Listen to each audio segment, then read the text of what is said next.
Hello, welcome to the channel Why Stories. Enjoy watching. A young and striking blonde entered the cafe. She headed to her favorite table near the window, where her friend was already waiting for her. The girls met at this place every Tuesday at 2 o'clock. They had lunch and shared their achievements with each other. Their victories were counted by how many men they managed to charm so that they wanted to spend money on them during the past week. As usual, the waiter, who already knew these girls well, asked, "Yes, I'll have my favorite pasta and champagne. Bring a whole bottle." Indiana declared solemnly, the same blonde who had just received several lascivious looks from the men in the cafe. "I guess we're celebrating something important today since we'll be drinking right in the middle of the week." Juliana smiled and winked at her friend. Indiana smiled and showed the ring on her finger. Her friend immediately squealed with joy. "Bring the most expensive champagne," Juliana told the waiter. Such an occasion deserves a grand celebration. The waiter congratulated the girl and left the friends alone. "Is that your Roque?" Juliana asked with interest. "He finally proposed." "I thought it would never happen," Indiana sighed. She had been dating a wealthy man for 2 years. He was a widower. It was not easy for the girl to curry his favor. Moreover, the millionaire also had a daughter. Indiana and Roque's daughter were almost the same age. The lover was only 5 years older, so the daughter treated Indiana with caution. In the end, Indiana managed to achieve everything, and the rich man proposed to her. It was not easy for Roque to make this decision. The man thought that after his wife's death, he would never marry again, but then Indiana appeared. Initially, she played the role of a mistress. Roque occasionally met with her, then wanted to stop communication with his lover altogether, but Indiana didn't want to let go of the wealthy man so easily. She texted him herself, sent photos, and asked for meetings. Roque kept his mistress a secret from his daughter. Victoria knew that her father had long ceased mourning her mother, and many years had passed. He didn't have to do so. But the girl was not satisfied with the fact that her father chose only young beauties as his companions. She constantly told him that they were only after his money. To avoid further irritating his daughter, Roque met with Indiana secretly, but after a year of such secret meetings, the lover announced that she was pregnant. She immediately brought him a test and a certificate. The girl had been trying to entice wealthy suitors for quite some time. She knew that they all demanded proof, so she decided to act promptly with Roque. He was already prepared for it. She felt that he was almost ready to make her his woman and wife. Roque did not refuse the child. He believed that the certificate was real, although he didn't understand why she handed it to him. Eventually, the man introduced Indiana to Victoria. It wouldn't be accurate to say that the meeting between the daughter and the lover occurred in a calm and pleasant atmosphere, but Victoria didn't argue with her father. She simply said that it was his decision and that he should have shed weight on his own. Thus, Indiana and Roque moved in together. However, Roque never became a father for the second time. Indiana had a miscarriage after 3 weeks of their life together. Victoria openly laughed at her, and even more at her father, who believed it all. Nevertheless, she couldn't get rid of her persistent stepmother, who was only 5 years older than her. Indiana didn't leave the man's house. After 2 years of living together, Roque proposed. Indiana didn't have to come up with anything new. The man decided to legalize their relationship. They were still living together. Victoria didn't approve of her father's decision, but she couldn't convince him otherwise. They didn't postpone the wedding for long. Indiana tried to speed up the paperwork. Although Indiana attempted to befriend Victoria, the girl remained cold and distant. Victoria did attend the wedding, and she even tried not to show any dissatisfaction to avoid upsetting her father. He was happy, and that was all that mattered to Victoria. Nothing much changed in the first few months after the wedding.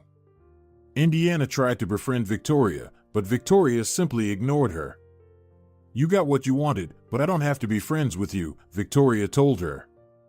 "I'm not trying to be your friend, but I'd like us to communicate normally." After all, we live in the same house, Indiana replied. Victoria abruptly stood up, took her coffee cup, and went to her room. She always did that. Every time she made coffee, she ignored her father's wife. But as soon as Indiana started talking, Victoria left. It felt intentional, as if she was deliberately showing her disdain. 6 months had passed since the wedding. Victoria still hadn't accepted her stepmother, but Indiana wasn't overly concerned. She simply stopped trying to get close to her. She lived for her own pleasure, shopped, visited beauty salons, and spent time with friends. Indiana, you can congratulate me, Juliana said in their latest meeting. I'm moving abroad. What do you mean? Indiana exclaimed. What about your Horacio? He was always a patriot. That's exactly it, the contented friend replied. He had a heart attack. Horacio won't dictate anymore what I should do. I'm the sole heir to his estate. Capable people are managing the business, and I'll just count the profits somewhere on the French Riviera. Indiana even applauded her friend. That's how it is, Juliana, a simple girl from a provincial town, becomes a billionaire. And you didn't even have to put in much effort. Victoria, with her student friends, participated in a project competition. Their idea seemed the most interesting to the jury. They proposed creating a student television network to cover events at the university. Of course, the students wanted to celebrate this achievement, although many believed that Victoria's group won largely thanks to her father.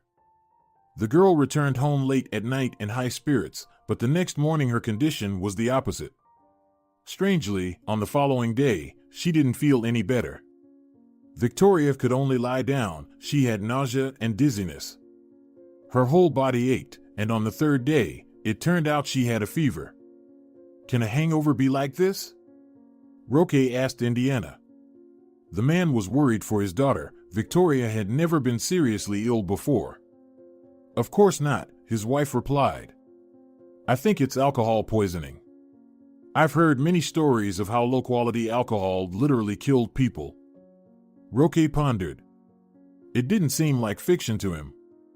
He was aware of such stories, and similar incidents had occurred among people in his circle. What puzzled Roque was that none of Victoria's friends were affected. Moreover, his daughter had never gotten so intoxicated before. Indiana said she knew an excellent clinic. Even if it turned out to be alcohol poisoning, all treatment would be confidential, and no one would find out. I won't send my daughter to a clinic for alcoholics, Roque bluntly responded. It's just a regular elite clinic, Indiana explained. They'll conduct an examination, and in the event of anything, they'll keep it quiet. Roque said he would think about it. Before bedtime, he checked on his daughter. She looked even worse. Her skin had paled further, dark circles formed under her eyes, and her cheeks were sunken. Victoria had visibly lost weight in 3 days. She ate almost nothing and mostly slept, but only after a huge dose of painkillers. Roque decided that he needed to take his daughter to the hospital.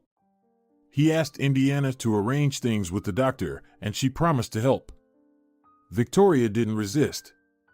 She responded to the suggestion of going to the clinic with a silent nod. Of course, she understood that she couldn't recover without medical help. Roque was on edge the whole day. He was afraid to hear a grim diagnosis. Although he held on to the hope that it might just be a simple case of poisoning with straightforward treatment, it never left him. Unfortunately, the doctor had no good news to tell the worried father. You waited too long, Emilio, the chief doctor of the clinic, said. He personally took charge of treating such an important patient. Roque helplessly lowered his head. This was exactly what he was afraid to hear, that it was too late and that there was no way to help his daughter. Victoria wasn't just his beloved daughter, she was the only family he had. With a heavy heart, Roque was listening to the doctor's words. His mind refused to accept this information. Emilio explained that Victoria's body had undergone severe intoxication. If she had sought help earlier, they could have saved her, but now the immune system simply couldn't cope with such poisoning. Victoria's organs were already starting to fail. In such an advanced stage, Emilio claimed that there was nothing they could do to help. Of course, the doctors will do everything they can, but it's better to prepare for the worst. These words knocked Roque out of reality. He saw and heard nothing around him. The man stumbled out of the doctor's office. Almost without realizing it, he reached his daughter's room and kneeled beside her bed. Roque took Victoria's hand in his and pressed it to his face. "I'm sorry," he whispered almost inaudibly. "But this time, I am powerless. I can't help you, but I don't want to let you go. My dear daughter, don't give up because I'm already close to giving up." But Victoria didn't respond. She spent most of the time sleeping, occasionally losing consciousness. 2 days passed. These were the most terrifying days in Roque's life. He could literally think of nothing else but Victoria's condition. Every call and message made him worry. But one day, the dreaded call finally came. Emilio invited Roque for a conversation. From his tone, the man guessed that it was far from pleasant news. The doctor talked at length about the results of the latest tests, stating that Victoria was barely conscious and describing the excruciating pain she experienced every day. In his own words, Emilio led Roque to a terrifying conclusion. The doctor had only one recommendation. "Right now, your daughter can exist only because of the machines that sustain her life," the doctor said. "I deliberately chose the word existence because it can't be called life." "Emilio, it seems I understand what you want to say, but I won't take such a step," Roque replied. "We're just postponing the inevitable," Emilio concluded. "We can't save your daughter. I'm sorry. All we can do is ease her suffering. Think about it, but as a doctor, I'm telling you, there's no chance." Roque left the office as a completely different person. He was prepared for the worst, but he never expected something like this. It turned out he had to sign his beloved daughter's death sentence to disconnect her from the machines. He couldn't bring himself to talk to Victoria. The girl was deeply asleep. Most likely, she was unconscious because Victoria didn't even react to touches. It was painful to look at her, but the father still couldn't let her go. He still believed that his daughter would recover. "How is Victoria doing?" Indiana cautiously asked Roque in the evening. The man struggled to hold back tears. He explained that the only way to help her was to let her go. Roque shared with his wife his feelings about this. He hoped to hear advice from his wife. "It's just a nightmare, but maybe it really would be better," she said. "Although I, of course, couldn't disconnect my own loved one. But, on the other hand, seeing her suffer is even worse." "I gave myself 3 days to think about this decision," Roque replied. "Honestly, I'm starting to doubt Emilio's competence. After all, we're talking about my daughter's life." "What do you mean?" Indiana asked somewhat fearfully. "Are you going to transfer Victoria to another clinic?" "No, of course not," Roque replied. "In her condition, moving is out of the question.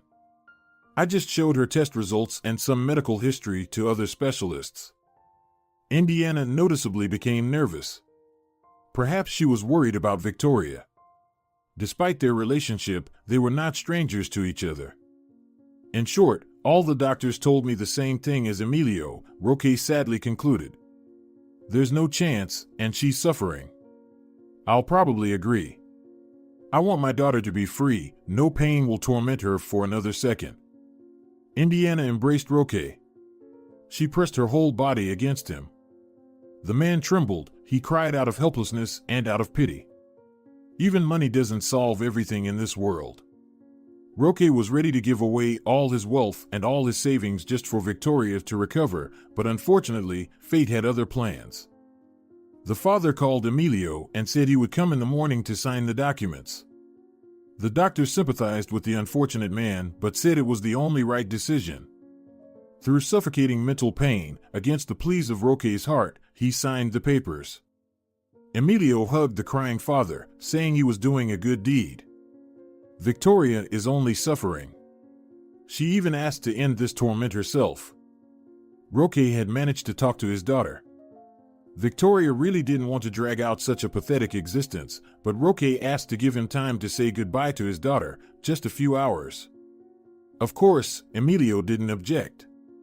He said everything would happen only when the man was ready. When Roque approached his daughter's room, he couldn't open the door. The man froze, holding onto the handle.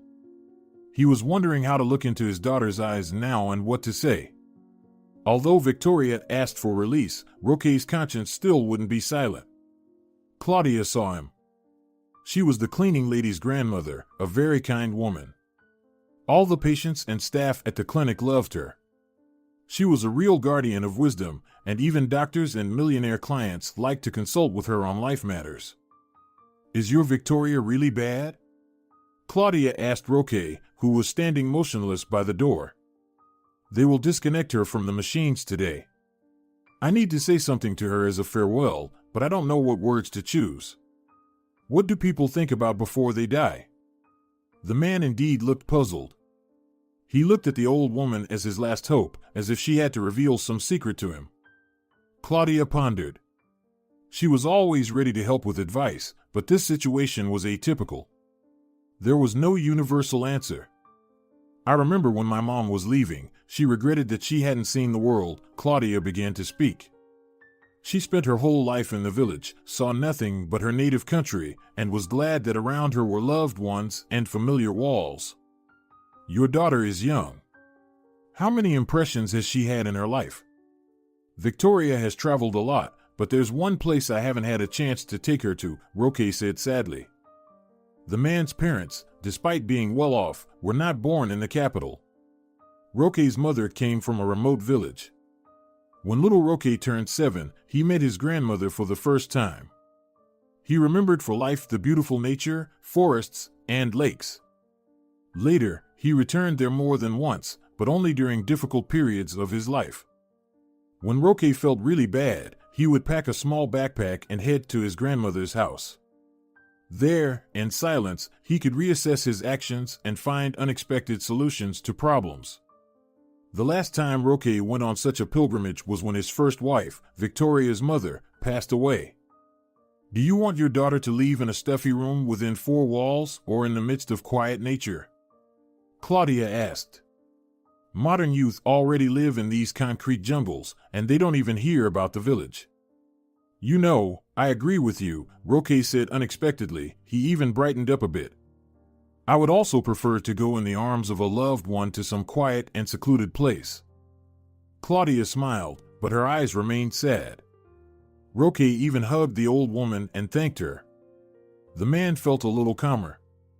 He called his assistant and told him to come and buy tickets as quickly as possible. Roque decisively entered the room, removed all the sensors from Victoria's body, and took the girl in his arms. "What are you doing, Dad?" Victoria asked faintly. She had almost no strength, she couldn't even move her hand. "We're heading home. And if you are about to leave, let it happen there," Roque said, even with some optimistic notes in his voice. Assistant Jorge was already waiting for his boss at the clinic gate. When he saw Roque with the girl in his arms, he immediately got out of the car and opened the door. The man sat with his daughter in the back seat.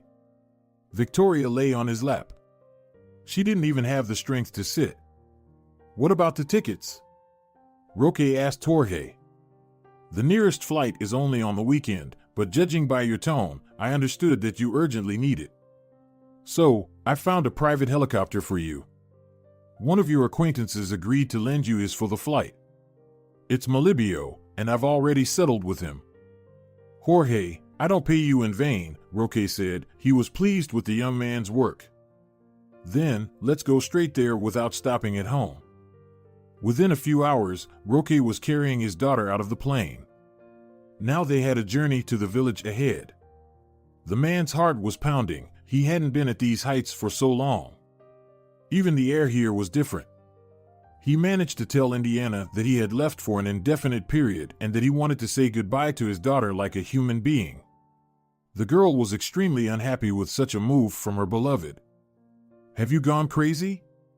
Indiana said. "Transporting Victoria somewhere in this condition is just a reckless act. If she's destined to die anyway, let it happen here, Roque replied.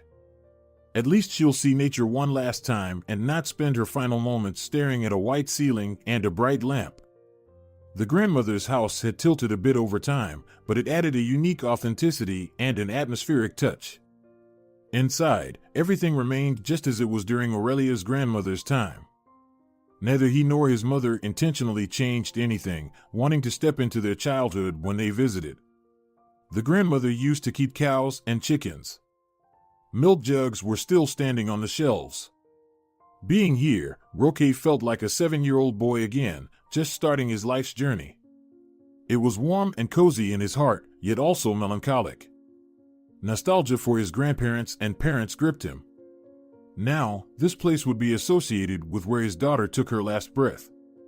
His mother started the tradition of coming to this place during difficult life moments.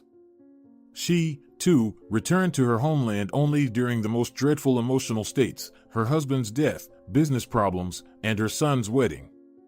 Yes, it was a traumatic event for her as well. She didn't want to let her little boy go. Roque, however, didn't only live through tough periods here. He would just visit when facing difficult decisions. Before proposing to his first wife, he was here, and then after her death. For some reason, he felt that this house and these pine trees held numerous memories. The energy there was incredible. Looking at the trees, he forgot about everything. He missed this feeling in the city. How good it was that Claudia reminded him of it. This little house had amazing healing power. When he looked at the forest and the lakes, all the problems immediately seemed small and insignificant in the grand scheme of the world.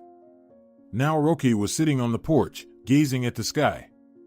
Years passed, there was no grandmother or mother anymore, but these pine trees were still there, the water in the lakes remained crystal clear, and the sky was just as blue.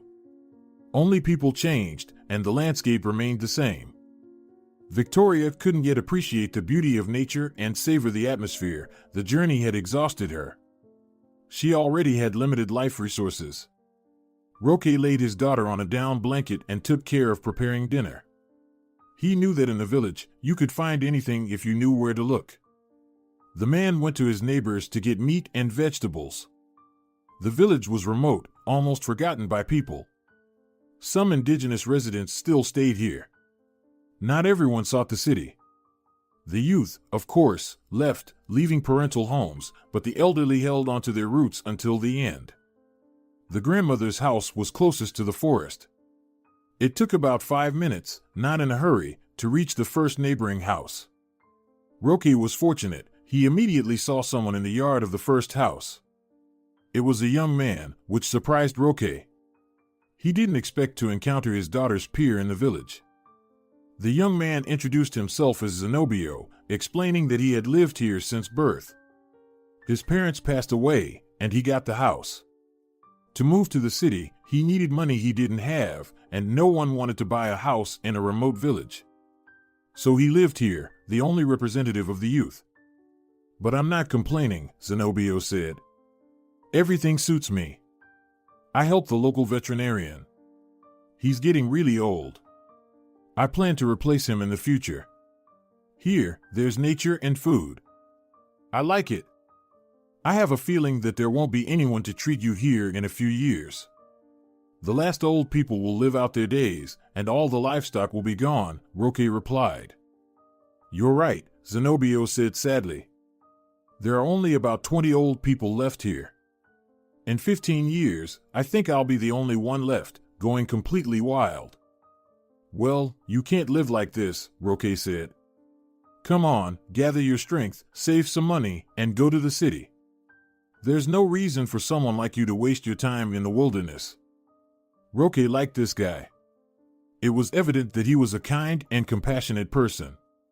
Zenobio gave Roque a bucket of potatoes and a chicken carcass, which he had slaughtered for himself in the morning, and he didn't mind at all.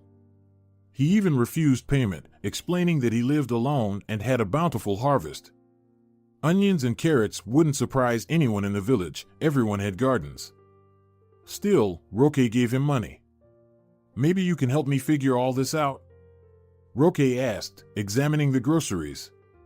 Honestly, I can't remember the last time I peeled potatoes, let alone prepared a chicken. Zenobio sighed and chuckled. Compared to this young man, the grown-up Roque looked like a helpless child, and his gaze was accordingly a bit frightened. When he left the city, inspired by the idea of solitude in nature, he didn't think about having to cook, do laundry, and do the rest by himself. Zenobio couldn't refuse to help. He was happy to meet someone other than his neighbors. In his quiet and monotonous life, this interaction became a whole adventure. On the way to Roque's house, he told the young man about the reason for his visit. Zenobio was listening with sympathy and concern. It was evident that his emotions were genuine. "I believe you did the right thing," he said when he finished listening. Zenobio froze in the doorway when he saw Victoria. He felt unbearably sorry for this girl. She was so beautiful and young that even illness couldn't hide the delicate and graceful features of her face. "What is it like to know that you're living your last days when there could have been so much more ahead?" he thought. Victoria nodded to the young man, indicating that she was pleased to meet him. She couldn't speak. 2 hours later, the little house was filled with an appetizing aroma. Zenobio was cooking soup in the oven. Even Victoria lifted her head a bit to see what smelled so good. "Whether you like it or not, you'll have to try," Zenobio said with a kind smile to Victoria. "If only a little." "I'm afraid I won't be able to handle more than a couple of spoons," Victoria replied. Roque praised the dish so much, saying he hadn't tasted anything better in any restaurant worldwide. "This is what real, natural food means," Roque pronounced pompously. "With this kind of service, you might just make a full recovery." Of course, Roque was joking. He was trying to cheer up his daughter in any way he could, but everyone understood that neither the world's tastiest soup nor the freshest air would help avoid what destiny had in store. Although Victoria seemed a bit brighter, she even found some strength to talk to Zenobio. In the evening, she asked me to take her outside. She wanted to gaze at the starry sky. In the metropolis, you couldn't see stars, the lighting there was very bright. Here, only one lantern lit up the entire village. Roque carried his daughter outside, and Zenobio quickly placed a chair for her to sit in. Victoria raised her head and was amazed. Thousands, even millions, of bright lights covered the entire sky. She had never seen anything like it. Roque, too, enjoyed this magical sight. He had forgotten when he last saw a real starry night. "Now, I'm not afraid to die," Victoria said. "I'll be up there, running among these lights." Roque couldn't hold back tears when he heard those words. They brought him back to reality. This day in the village was unlike any other in his life. He felt alive, taking care of his daughter and trying to give her some experiences within his means. In that moment, she was happy, and she spoke so casually about death, which was already creeping up on her. No, he couldn't bear this. No matter how hard he tried to deceive himself, accepting this fact was impossible. Especially by evening, as Victoria began to feel a bit better. She hadn't lost consciousness once all day, she just napped a little. "Look, a shooting star!" Zenobio shouted. "Make a wish quickly." It was unknown what the young man asked from the sky or what Victoria was thinking when she closed her eyes and smiled, but Roque had only one wish, impossible, of course, but he still asked for his daughter to live because hope dies last. The next day, Victoria looked a bit better than all the previous days. Her eyes weren't as dull anymore. She even managed to sit up a bit on the bed, not just lie motionless. The girl asked for a hot cup of coffee. This both delighted and surprised her father. Before, she had no interest in food whatsoever. He prepared for her the best coffee of her life, made with real herbs. Zenobio dropped by for a visit. He also happily noticed that Victoria looked better. "Maybe she'll recover?" he suggested. "We have such nature here. Old people live till they turn 100 years old." Roque smiled, but there was sadness in his eyes. He didn't want to deceive himself. If the doctor said there was no chance, then there was none. He had heard that sometimes, before death, people experienced a second wind and grasped at their last days. However, no matter how much he wished, nothing could save Victoria. Indiana went crazy in the city.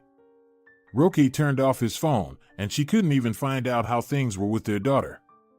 She was ready to go find them, but Roque didn't say where they went. He only mentioned that they were in some village, but there were so many of them. It's been a week since the man abducted his daughter from the hospital, but there was no news.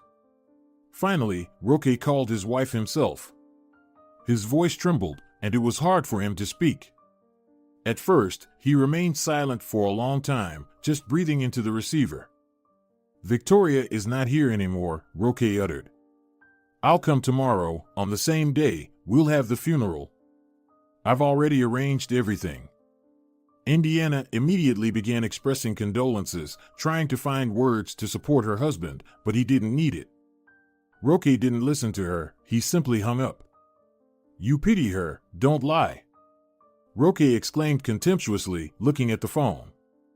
"Well, did she not shout hooray?" Victoria asked with a laugh. She was actually alive.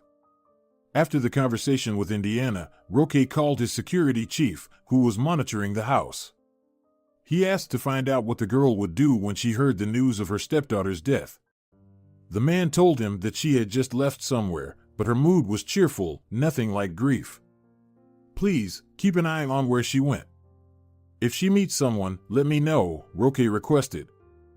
The thing was, after the girl arrived in the village, or more precisely, left the hospital, miraculously all her pain disappeared. Victoria's condition improved with each passing day. After a week, she could already get out of bed and help her father with household chores. She still experienced dizziness and nausea occasionally, and her muscles ached, but all of this was incomparable to how her condition deteriorated in the clinic. Of course, Roque couldn't help but notice this magical healing. Even Zenobio said that Victoria looked nothing like a dying girl.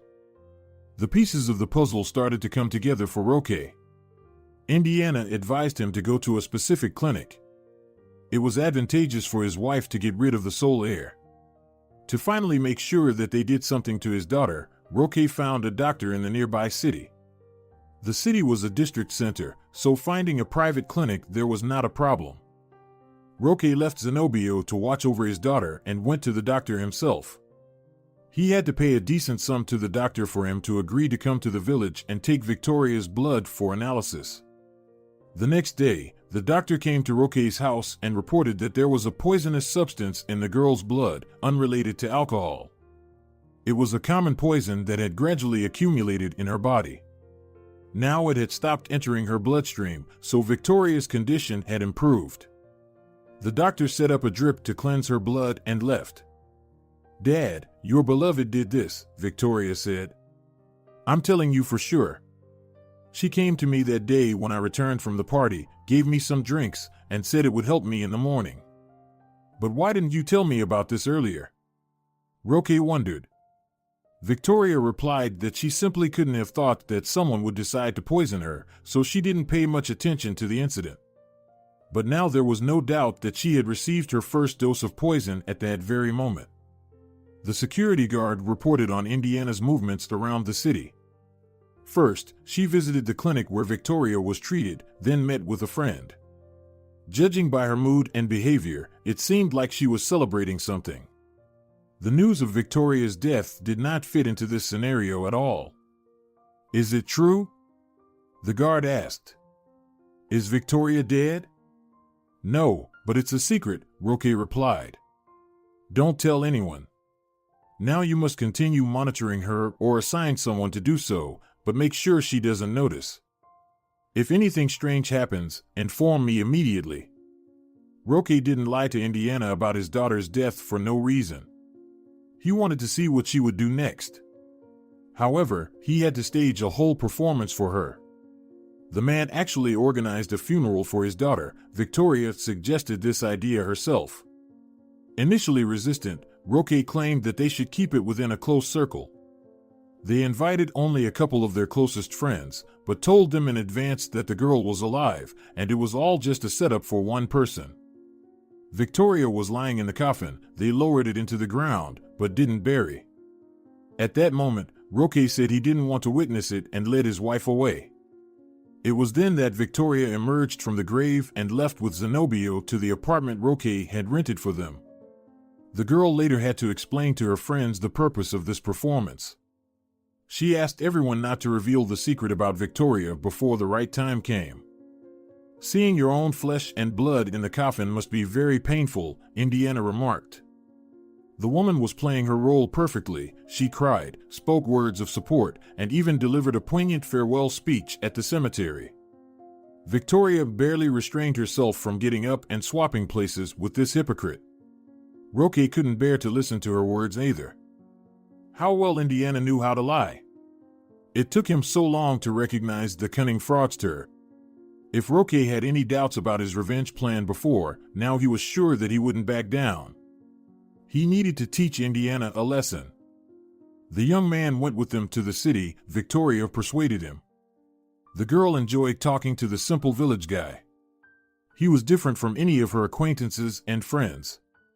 The young man knew many fascinating stories that his mom and grandma had told him. But most of all, his humanity attracted the girl. They had to persuade Zenobio.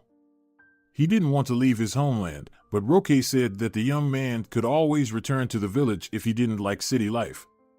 The final argument was that Roque promised to enroll Zenobio at the university so that he could pursue his dream of becoming a veterinarian. Thus, the staged farewell ceremony came to an end. Roque played the role of a grieving father excellently, but he focused on Indiana's behavior. He needed to find out what action the woman would take next. The head of security assigned surveillance to her, and Roque managed to wiretap her phone. Indiana had no intention of wasting time. She began implementing the next part of her plan the very next day. But first, she met Emilio and handed him the second part of the payment for Victoria's murder. How scared I was when he took our daughter from the hospital, Indiana told the doctor. I thought they would catch us. To be honest, I was overwhelmed by terrible fears too, Emilio said. I would have suffered much more than you if our actions had been exposed. Well, it seems Victoria had a very weak immune system if that dosage was enough. After listening to this dialogue, Roque suspected that his wife had bribed the clinic and the doctor. But he had already thought about it before. Indiana simply couldn't carry out all this alone. He chose not to delete the recording. It will be useful for the investigation after I administer justice myself, Roque said with a cold cruelty in his voice. Regarding the doctors, there was only one decision for him: they would sit in jail. But Roque wanted to play with Indiana. She wouldn't get away with a simple prison sentence. For her, Roque devised a plan of revenge.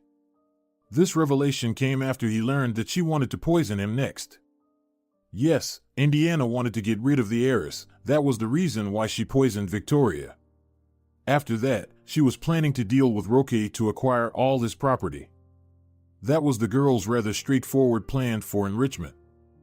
Indiana also intended to poison her husband. He even understood the moment when she began doing it.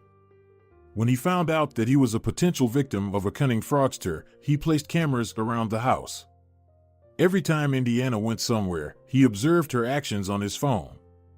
That's how he noticed her dropping something into his coffee cup and then kindly serving it to him for breakfast. Roque naturally didn't drink it, he just pretended. As Indiana left, he poured everything down the sink. All right, you want a show? You'll get it, Roque hissed through his teeth, watching Indiana drive away on some errands. She was heading to meet a friend who hadn't left the country yet. There were still some things to do. Surprisingly, Juliana praised her friend for her actions, saying she would never have thought of such a thing herself. If I were as smart as you, I would have done the same a long time ago, Juliana said. But I was lucky that Horacio turned out to be weak-hearted. Roque heard this conversation too. He was indirectly familiar with Horacio. He couldn't say anything bad about him. It amazed him how these young girls loved money. Not every man would dare to commit such terrible deeds. Despite their love for a luxurious life, these friends didn't want to work hard. They expected money to fall into their laps.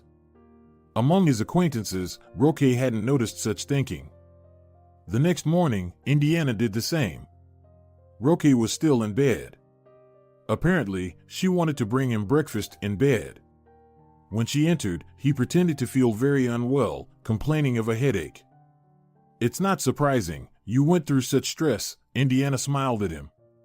"Here, drink some coffee, you'll feel better. It always helps me." "As you wish, my love. But I want to be alone for a while," Roque replied. He did it too convincingly. It seemed like he overdid the acting, but the girl didn't notice anything. Indiana was so obsessed with her idea that she didn't pay attention to obvious things. She never noticed that Roque didn't eat or drink what she brought him, or that he pretended to be a sufferer only when she was looking at him.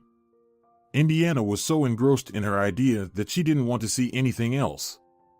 She just continued her dirty work and imagined how she would spend the first $1,000,000.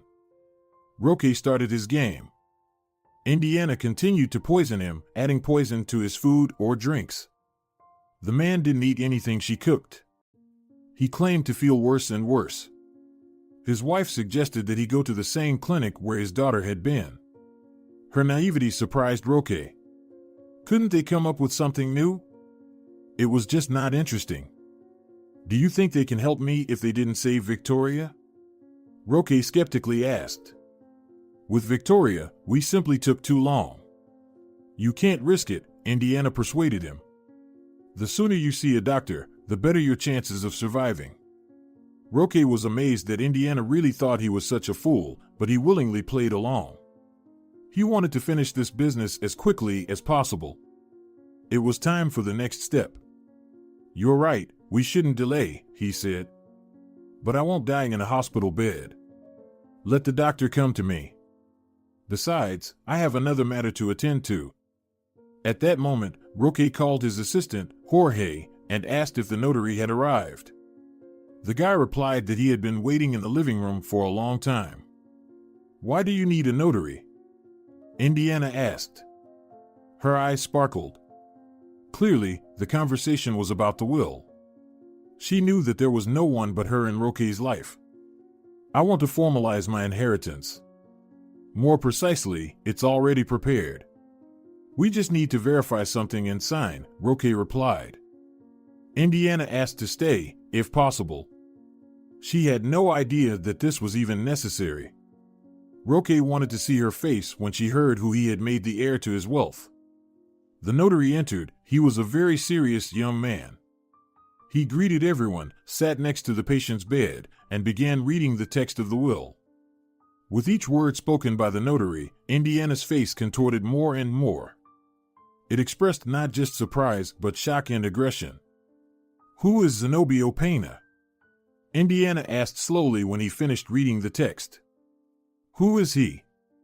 "This man once saved my life," Roque replied. "I choked on a bone in a restaurant, and he was the only one who knew what to do. I promised back then that I would fully repay him. If things get worse for me, I must complete this task. He will be my successor."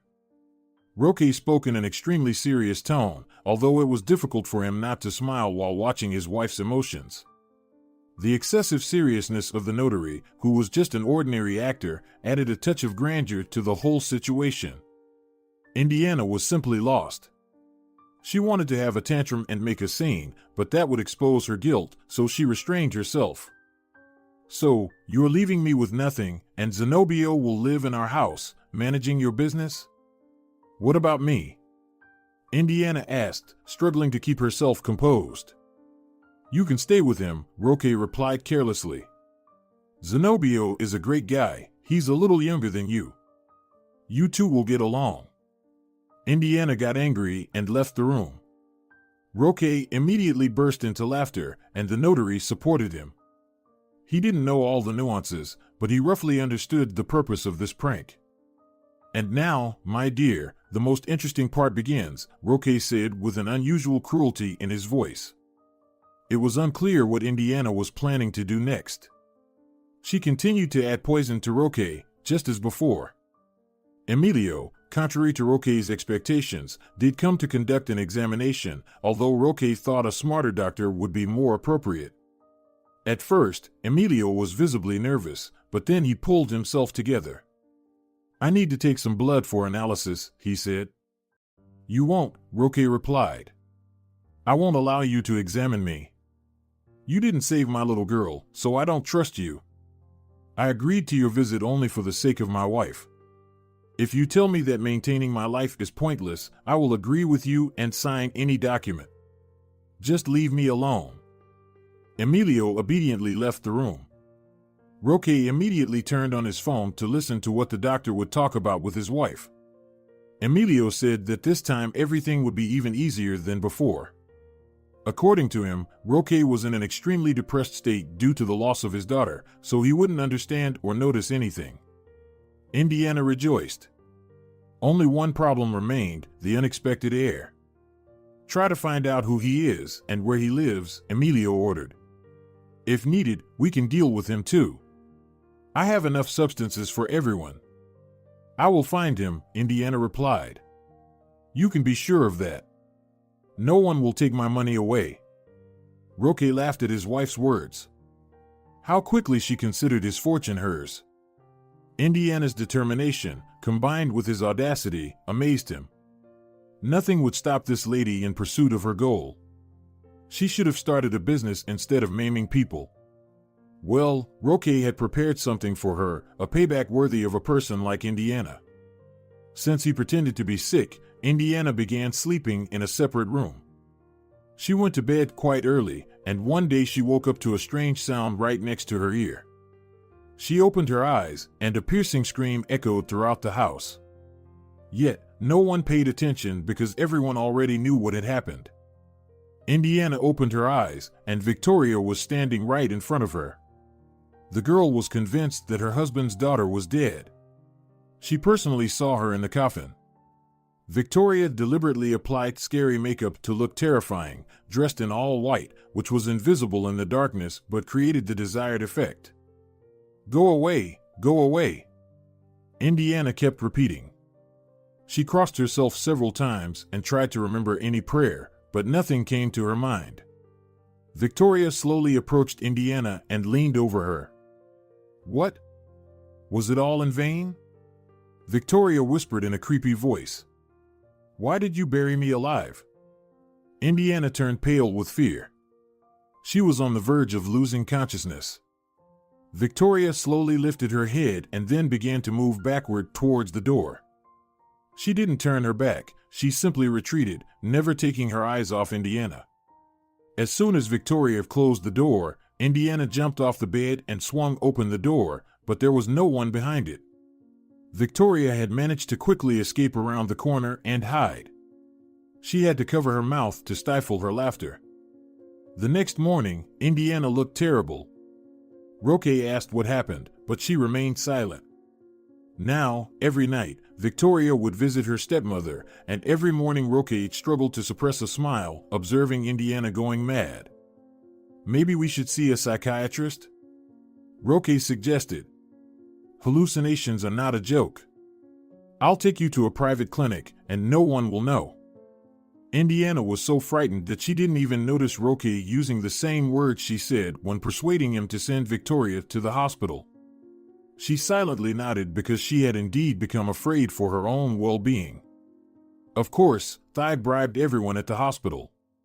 Unlike Indiana, Roque had no intention of killing her. The doctor began the examination, and at that moment, Victoria entered the room and sat next to Indiana. A small chair, conveniently placed by the fake psychiatrist, was waiting for her. "She's here," Indiana screamed. "There. Can't you see her?" Roque and the doctor exchanged glances and shrugged. Both shook their heads. Indiana was in hysterics, claiming that the deceased girl was sitting next to her. She was screaming and crying.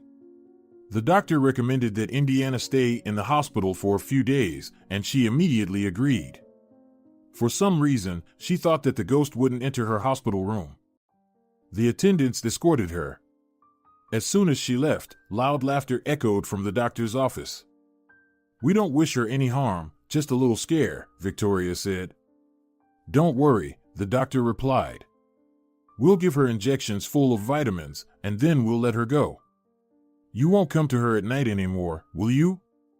Victoria had no intention of continuing her haunting activities.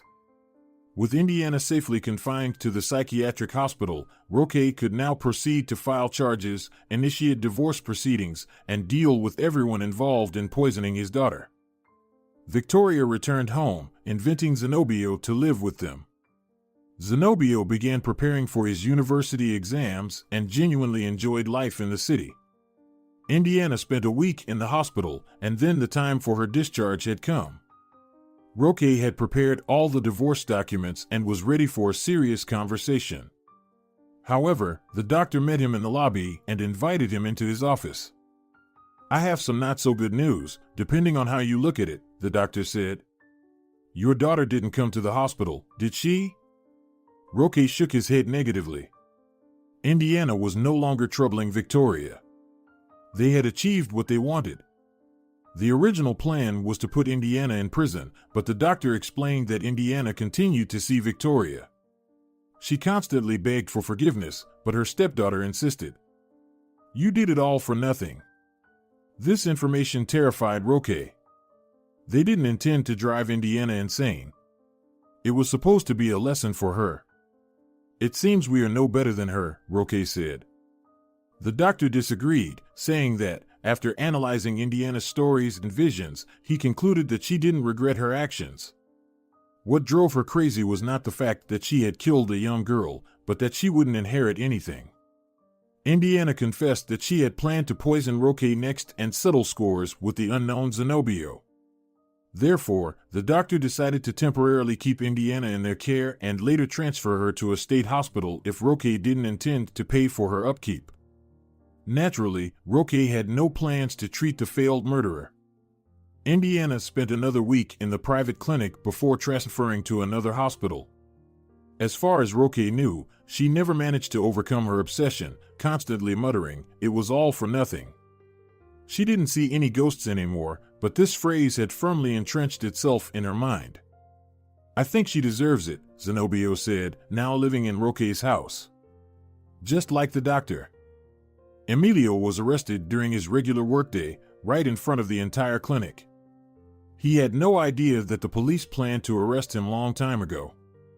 He continued working calmly, planning to go on vacation soon and looking for a new apartment, while the investigator kept gathering evidence. Besides the recorded conversation, he obtained bank statements showing significant transfers from Indiana. The corrupt doctor had no chance of escaping justice. Roque didn't forget about Claudia, the one who initially uncovered the whole scheme. Claudia received a well-deserved reward, even though she didn't understand it at first. Roque explained that he followed her advice and that it helped Victoria to heal. If you're enjoying it as well, leave a like and subscribe.